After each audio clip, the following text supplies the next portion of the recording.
The biggest issue that I see as of now is that we know so little about the hazardous substances that we put inside of our products to begin with.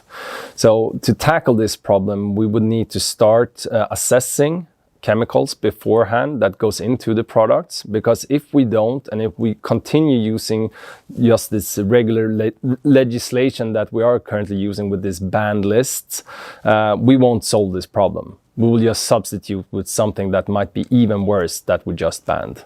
So this is the biggest problem that I see. So what we could do instead is to use another approach, which would be to pre-assess all the chemicals that goes into products, which would in turn make the products more recyclable and more reusable in the end.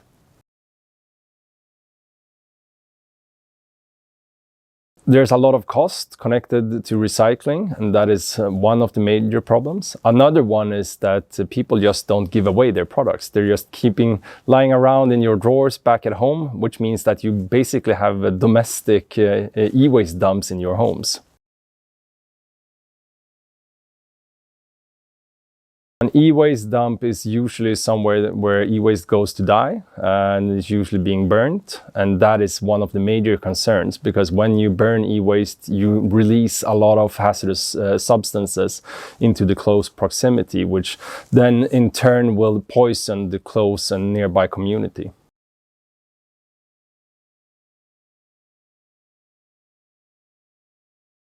I think both.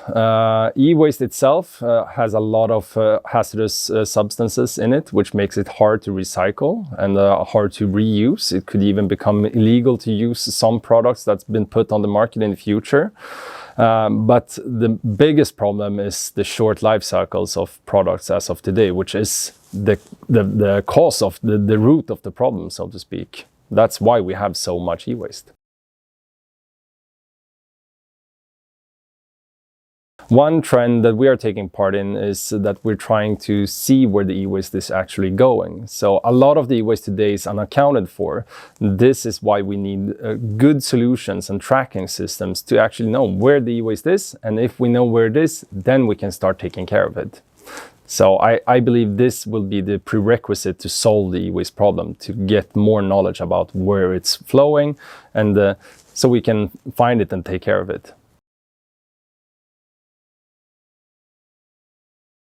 I would say the most important thing is to start looking into your organization and seeing if you can use your products for a longer period of time. If you can find second-hand users within your organization, because this will increase the likelihood of you or for the product to actually be reused instead of you shipping it somewhere else.